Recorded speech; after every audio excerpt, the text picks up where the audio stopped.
So I did the weirdest things, Bettina. When I look back, I'm like, oh my gosh, I wore my hair in a bun a lot because I felt like it made me look mature.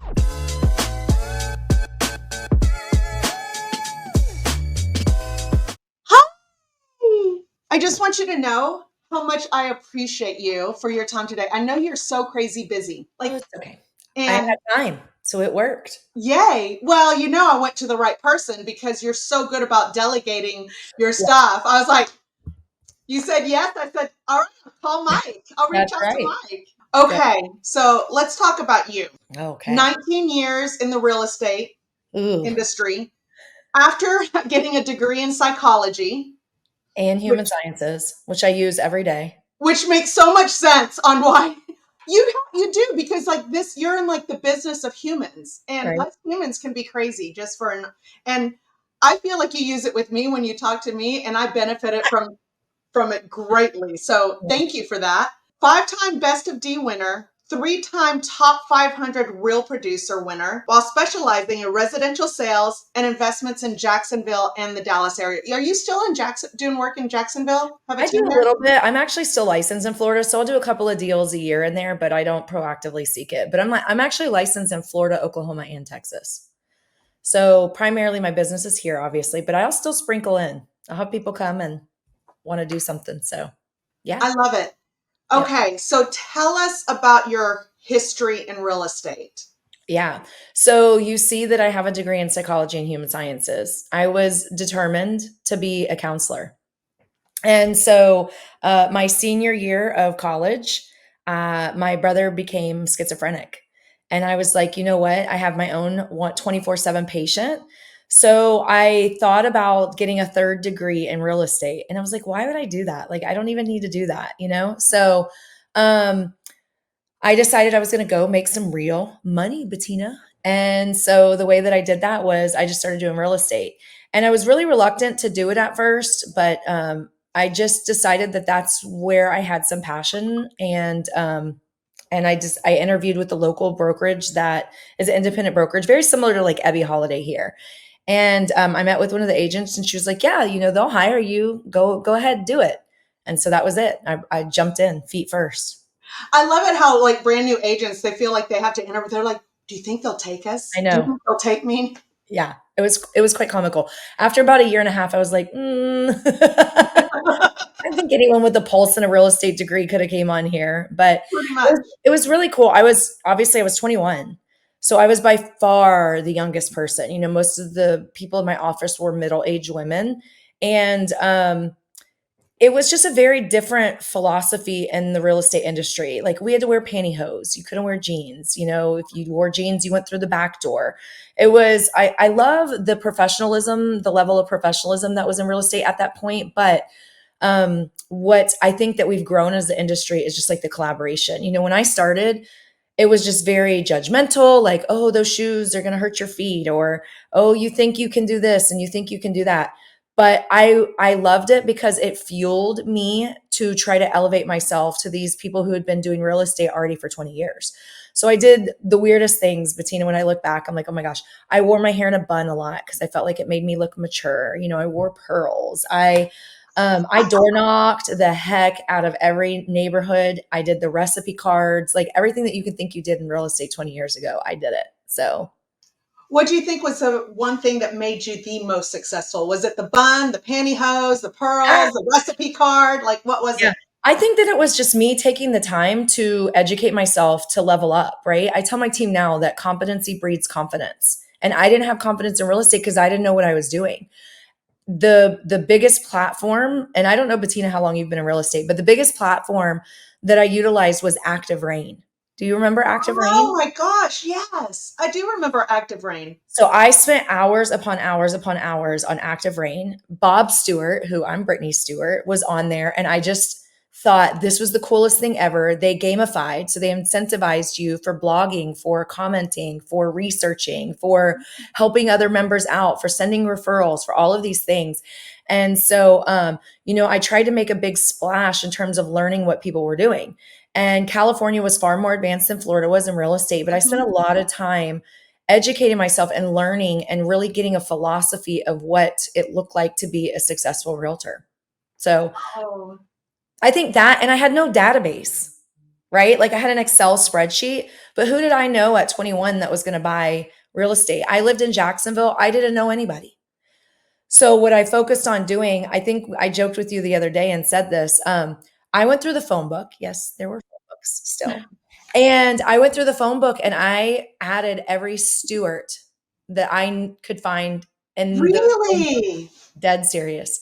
And so that was my database. That was like my Excel spreadsheet was like all the Stewarts. You So just made all the Stewarts your extended family. They didn't I know it did. yet, but Yeah. But think about it. Brand recognition, yes. right? You Stewart. And I just didn't know what else to do. Honestly. Of course I had my friends and family and like people that I had done real estate with and things like that, but not enough where I could really build a business. And so that's kind of where I started. Really, you just went to work. How often do we tell people if you just start doing something, the rest will figure itself out? You Yep. can you can course correct if you'll just move forward in the course. Yep. You got it. Income producing activities. Like focus on your activities. It's a funnel. Focus on what can I do that's going to move the needle forward or attempt to move the needle forward. And sometimes it doesn't always work out that way. I also did a lot of open houses. I already mentioned I door knocked a lot. So, and I'm an extrovert, but I'm really kind of shy. That wasn't my jam. But I knew like I had a schizophrenic brother I had to care for legitimately. Like I was going to make this work or I was going to have to do something else. And the job market in 2004 when I graduated college was Mhm. horrific. You Well, know, could you imagine doing anything else now, like looking back? Thank goodness we made this work. oh my God, it was a God plan 100% because I by no means would have afforded the life that, I live now or really been able to take care of my kids and my brother. Right. The So, way that you do. yep. You would have figured it out, but you've done such a great job. So with new agents that are starting out now, and I know you mentor, you lead, you do so much for the next generation of agents. What is like your top advice? Like if you're like, okay, one, two, three, and if Mhm. you want to add four or five as a bonus, like Yeah. what is your must do's? I think I say this all the time, but you have to treat this like a business. This is not a hobby, or it can be a hobby. Let me not say that. This can be a hobby, but you're going to get paid like a hobby. Right. So I think a lot of agents don't understand there's a lot of work. One of the biggest things that my team is doing that I feel like is bringing an awareness about your activities is this thing called the 100-point day. Mm-hmm. And of course, most of my business is ripping off and duplicating from someone who's paved the road far better than I ever could. But it focuses on how you can do the activities to move the needle. So it might be like cold calling, it might be social media posts, it might be open houses, it might be listing appointments, it could be,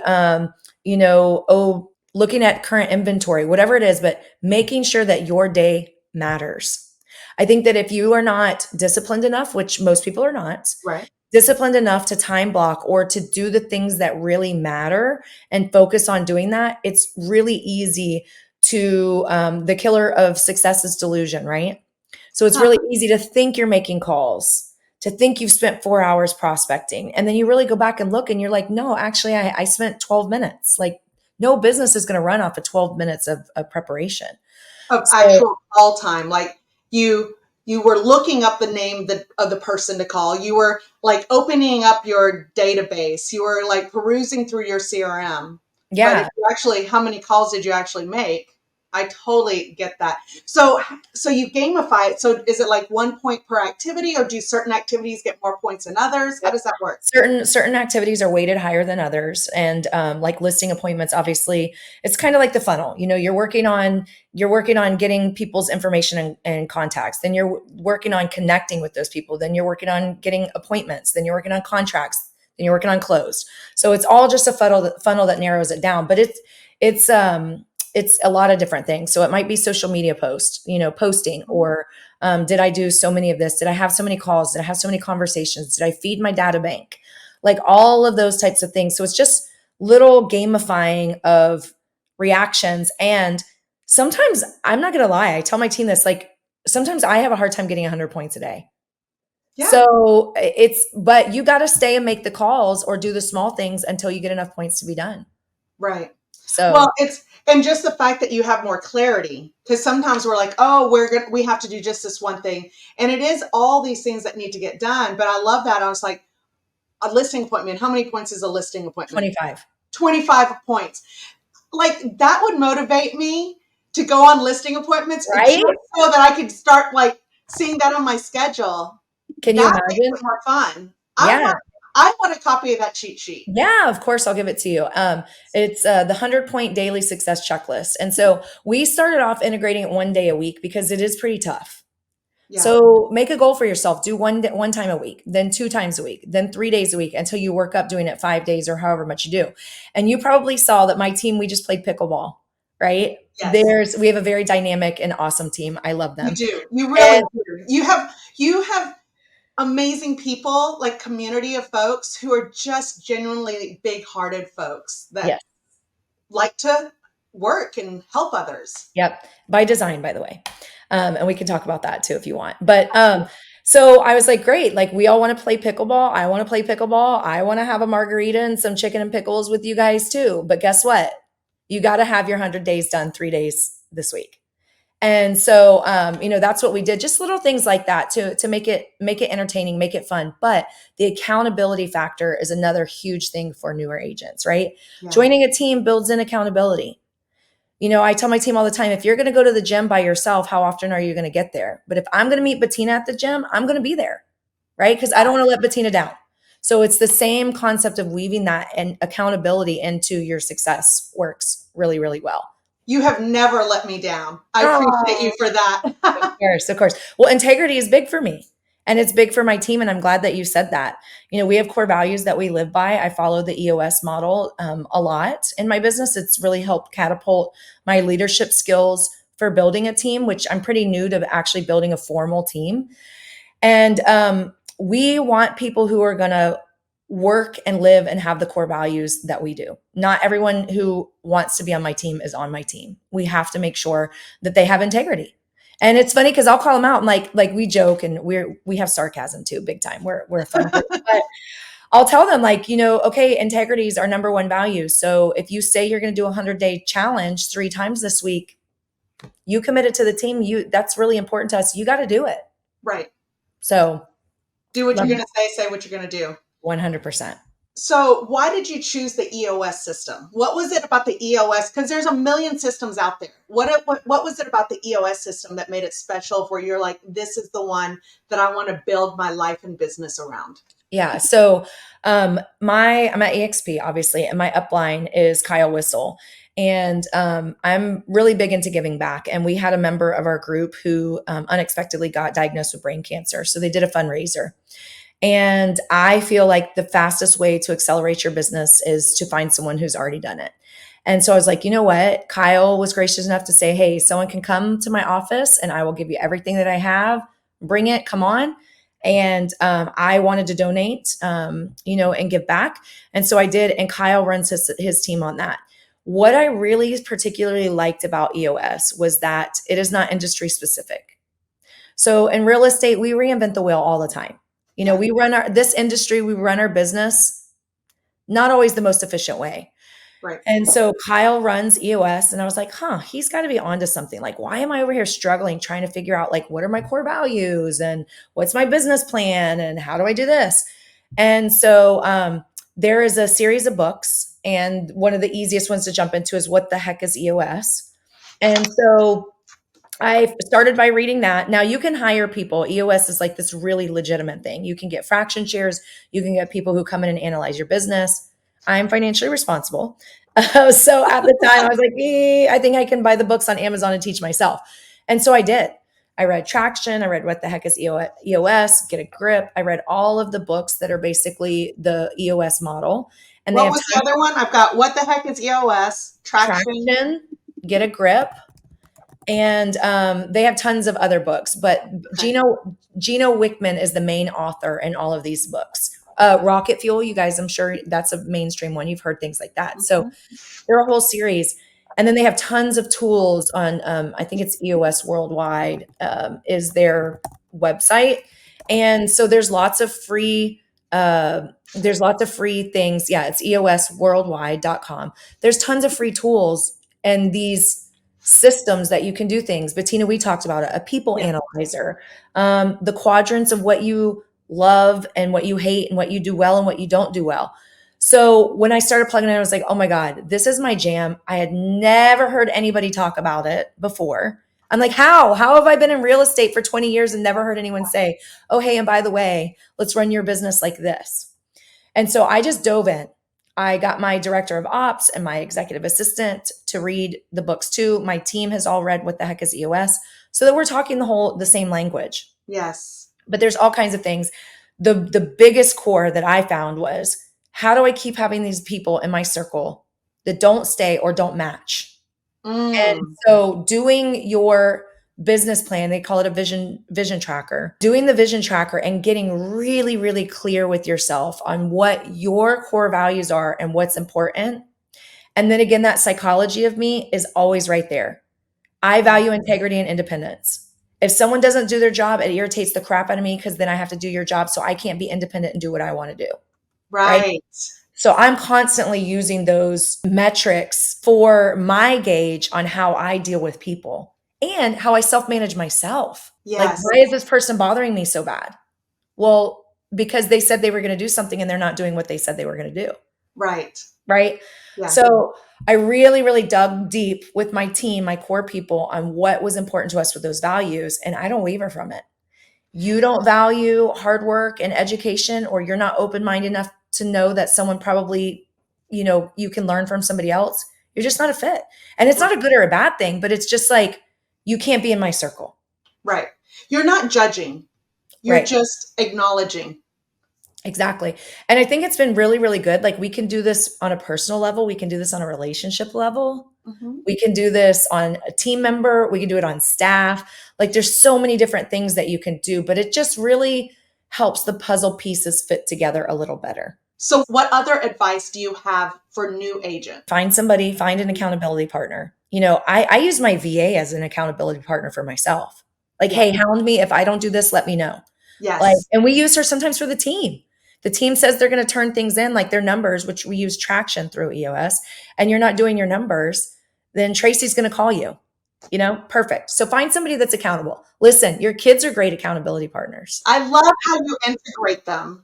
Oh, I use my kids a lot. So for one, like, if I say, hey, mama's really been struggling, making sure that I'm keeping account of how many appointments I go on, or I have a sheet on my refrigerator that has houses. We fill it in as a family, right? So I want to sell 100 houses. I'm constantly bringing my kids into that. My kids know what GCI means, they know what volume means, and they know what units mean. But I'm bringing them into that. So your kids are really good accountability because they don't forget, You and know, let you tie it into them. Hey, mom needs to go on 4 appointments. If we go on 4 appointments, we're going to have a movie night on Friday. yes. And what I've noticed is when we integrate our children, they become cheerleaders for us. Yes. Yeah. Right. So I've noticed like there was time like, oh, dad can't do this because he's got an appointment. And they're like, yes. Mm-hmm.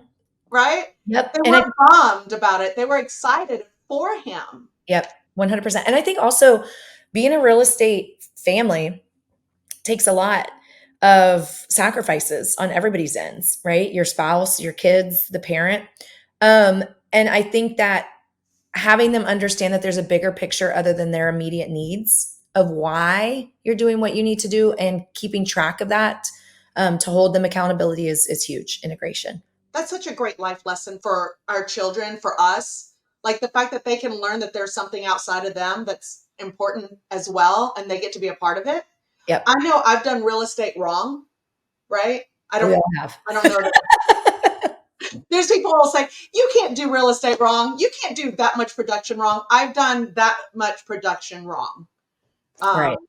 And I don't think it has to involve crying or alcohol. What did I tell you the other day? Nobody dies in real estate, right? Some people do pass away, but I tell people, sometimes you have to have mistakes and you have to do things the wrong way to learn how to be more efficient and proficient, right? So you've got to plan and you've got to do things, but nobody dies in real estate. If you mess up on something, most of the time it can be course corrected, or sometimes you're going to make mistakes. Sometimes you're going to pay for it.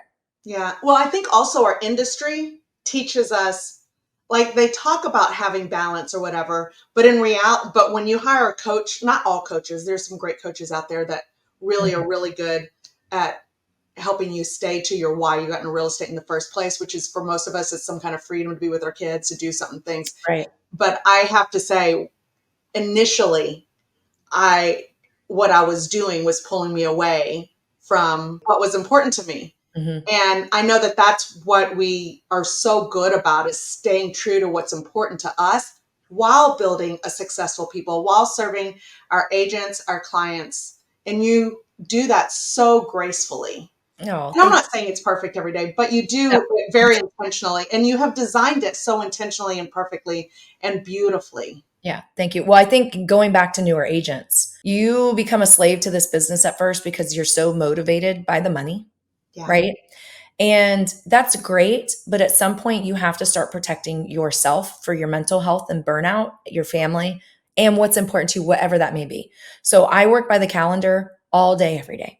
And if it is not in my calendar, it does not exist. But most importantly, everything for my children is in my calendar. I have an appointment. It's Yeah. so funny because I was listening to one of our newer agents and she was going to go show a home and she was like, well, my boss is taking us to pickleball. And we were like, man, that's really cool. I'm glad that you said that. I was like, I will always say, I actually have another obligation. I have another appointment. So she's like, I'm playing pickleball. I can't show you houses, which good for her. That was her boundary and her commitment that she had made, and Yes. great. She wanted to share it. But I think working by the calendar, it did take me too long to realize that. And I think start small of blocks that Mhm. are non-negotiable time blocks. So I started with Sundays. Like Sunday from morning until after church was a non-negotiable for me. Now Yes. I could do open houses after, I could show you property after, I could do whatever. And then the other thing that quickly became a non-negotiable was my kids. So from 6 to 8 was kid time. Yeah. Sorry.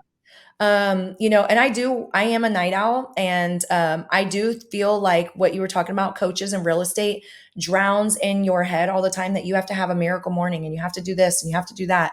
And I Hmm. think you don't. I look back on my life and when my natural, rhythms are, and I like to crank stuff out at night because I don't like the anxiety of trying to figure out, I know in the morning I only have so much time.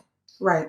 I'd rather stay up late and sacrifice 30 minutes of sleep than be able to actually sleep through the night and get up in the morning ready to go. And And I there's think, no interruptions at night. I just like the phone stops ringing, the kids are asleep, everybody's asleep. There's not that interruption. So you can actually have a thought, complete a thought, and do the activity uninterrupted. yep. It's glorious. Yeah. And I think too, like I look back at like middle school, high school, college. I always got a spurt of energy, and I still do Hmm. after everyone goes to bed. I almost feel like I'm cheating life because everyone is sleeping and I can get things done. Now, some people might feel that in the morning, they might feel that in the afternoon. Whenever you feel it, pay attention to that and thrive off of that. But so Yes. 6 to 8 was kid time. Now my kids are getting older. They don't go to bed till 9. I'm like so done parenting at 9. I can tell I'm ready to get back into my life. But I try to do that, and then I tie up a lot of loose ends, basically between 9 and 11, and I have some me time. And so, protect that space for yourself. Grade those things that are absolutely non-negotiable, and some things can move. And Hmm. that might be coffee with friends, once a week, that is really important to you. But maybe instead of doing it 3 times a week, one time is non-negotiable. It's not flexible. Yeah. But really working off of your schedule and making sure that you're time blocking, what is important, those income producing activities and self-preservation and family time and whatever else is important to you. What I've found is a lot of times we have, you probably found this too. You visit with people about having a calendar, sticking by their calendar, and they find there's something in their heads that find it restricting, because so many of us, I think, we get into real estate for freedom, and then we're like, oh, I got to stick to a calendar. I might like this becomes work and a job. How can you convey that to a new agent that's that doesn't recognize that this is actually freeing to you and you get Yeah. more done? I would urge them. I'm not about telling people, I'm about showing them. Try it. Mhm. Try it just like I did. Try it in a spurt. Try it 1 hour at a time. Block your calendar for 1 hour. I work in blitz, and I tell my whole team this. I'll work really, really hardcore for an hour, and then I got 10 minutes to like look at TikTok, watch Facebook, talk to my friends, play with my kid, do whatever. I constantly do that. It's really hardcore, for like 45 minutes, and then 15 minutes, it's kind of like lax. I'll Yes. do this sometimes. I am a true crime documentary freak, like a fanatic. I'm like one of those people. So I like to have the TV on for working noise all the time. Right. And so one of the things that I'll do is like I'll kind of aimlessly work and do emails and stuff. And then when there's a commercial, I'm hardcore. I can get so much done in 2.5 minutes. Then I'm That's kind of funny. watching, then I'm back hardcore. Yes, I feel that. I always said you say you're a blitzer. I'm a sprinter. I'll Yeah. sprint. Like, and when they tell me, oh, it's a marathon, I'm like, oh, no. But if I can just sprint along the way, I think it's because we both like to gamify things. It gives us that opportunity to gamify it. Yeah. Makes Because it we're more high fun. D. We can't do the mundane. Over and over the same every day is very boring for me. I am like a 2 on the C for disc profile. It is not me. I will drive a different way just so I can see something different. Like I'm just very whatever's efficient and I can get it going. But I like to have that competitiveness and that thing. And I compete against myself. I don't like to compete against other people. I like to compete against myself. Oh, that's what's fun. Yep. So, okay, you say you hire a VA to help you hold accountability, and you brought up a VA. People ask all the time, when should I hire a VA? Like, at what point do you recognize that, oh, maybe I should do that? When you're asking. No, I'm kidding. You start Yes, to have the thought. yes. I think that it is very important to start looking to leverage in any capacity when you are finding yourself close to burnout, when you are spending a lot of time doing things that you don't enjoy, Yeah, when you are starting to sacrifice things that are important to you for business. yeah, So, a VA is, I live by VAs. I have 4 VAs. I love them. They're an integral part of my life and business. And then I also have in person, help as well. But I think that when you notice yourself a pattern of dread doing things that will help catapult your business, but you don't like doing them, yeah, right? And so there's a really cool EOS tool, Delegate and Elevate. So it's if you go on EOS, there's free tools, but it's Delegate and Elevate. So you start talking about things that you love doing and that you're great at doing, things that hmm you like doing that you're good at doing, things you don't like doing but you're good at them, and things that you don't like doing that you're not good at. And ah, then and they're in a quadrant. And the minute that you start finding those core tasks, I yeah. just keep it on your notepad. Every time you start doing something that you can either leverage or that you don't like doing, you start putting it on there. And that's going to be your task list to build on or your job description for your VA. So, Lisa Archer. Yes, of course, from North Okay, Carolina. so one of the things that she shared that I share all the time, she says, get a big stack of those little note cards, 3x5 note cards, and write down everything that you do. Everything, every day. Check emails, whatever it is. Write it all out, then at the end of the week, put it all out on the floor, categorize it. And then she says, take that once you get them organized and the stuff that you're not good at that sucks your energy, start giving that one note card to somebody else and I just love give it that. away one note card at a time. Yep. Because what I was finding that I was doing and I was screwing up is I would give somebody the whole book of stuff to do. Do this. And Mm, then they were overwhelmed. And then they'd give it back. And then they'd come back and say, how do I do that? I'm like, forget it, I'll just do it myself. Forget it, I'll just do it myself. Forget it, I'll just do it myself. yep. Next thing you know, I was back to doing everything myself because I overwhelmed them. Yeah, absolutely. And I think too, like I do a lot of looms when I'm doing things to help. Record Oh, myself looms and Tango. It's a Chrome extension, Tango, and it does step by step. It knows where you click. It takes screenshots. It gives the website. So it builds an SOP like that. wow. So when you start doing those things, so my don't like category, and this is a really good team exercise, Bettina. So with all your VAs, your staff, your agents, everybody, I learned a lot of things like, hey, hold on a second. Like we've got Mike over here doing this and he doesn't like doing this, but Tracy likes doing that. Tracy should do that. That brings her joy. So really, really cool. Mhm. But mine are all based around tedious details. So it might be like social media. Like I make myself do my social media, and it's only because Kenny Fast and Elias are telling me you need to do your own social media. But in terms of graphics, MLS input, MLS searches, database management, no, thank you. I'm going to send you a screenshot and I want you to, like anything with details, I don't like doing it at all. It's too slow. It's too mundane.